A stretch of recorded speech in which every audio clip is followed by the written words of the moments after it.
ശബ്ദമലിനീകരണത്തിനെതിരെ no horn ഡേയുമായി Kochi city police. ഇന്ന് നഗരത്തിൽ നോ ഹോൺ ഡേ ആചരിക്കുമെന്ന് city police commissioner Puttavimaladitya Mathrubhumi ന്യൂസിനോട് പറഞ്ഞു.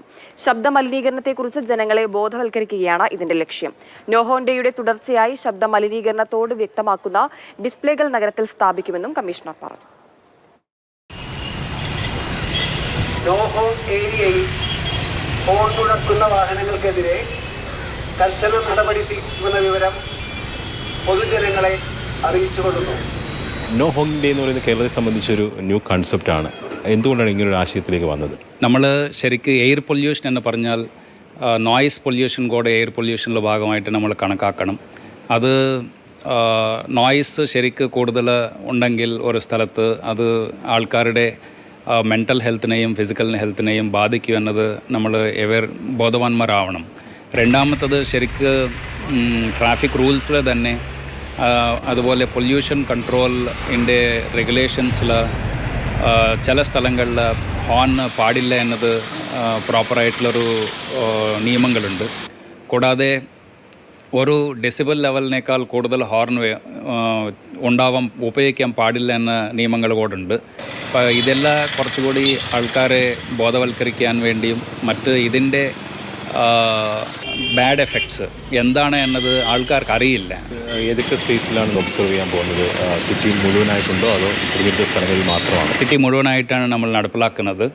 പക്ഷേ എൻഫോഴ്സ്മെൻറ്റ് സിറ്റി മുഴുവൻ ചെയ്യത്തില്ല. പല സ്ഥലങ്ങളിൽ നമ്മൾ അവരെ ബോധവൽക്കരിക്കും. പല സ്ഥലങ്ങളിൽ നമുക്ക് ശരിക്കും ഈ നിരോധിത മേഖലകളിൽ നമ്മൾ എൻഫോഴ്സ്മെൻറ്റ് കൂടെ ചെയ്യും.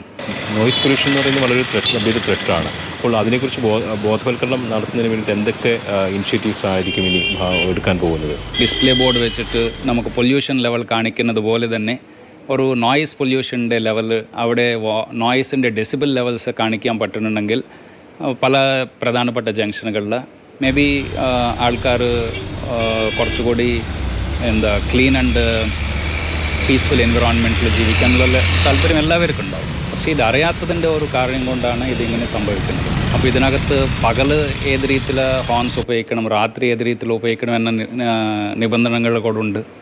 അതുകൂടെ ആൾക്കാർ അറിഞ്ഞാൽ കുറച്ചുകൂടി ബെറ്ററായിട്ടുള്ളൊരു ബിഹേവിയർ വരും. നിയമവിരുദ്ധമായിട്ടുള്ള ഹോണുകൾ ഉപയോഗിക്കുന്നുണ്ടല്ലോ വണ്ടികളിലൊക്കെ, അതിനെതിരെയും നടപടി ഉണ്ടാവും. ഇതിൻ്റെ ഭാഗമായിട്ട് അതിനെതിരെ കൂടെ നടപടി ഉണ്ടാവും.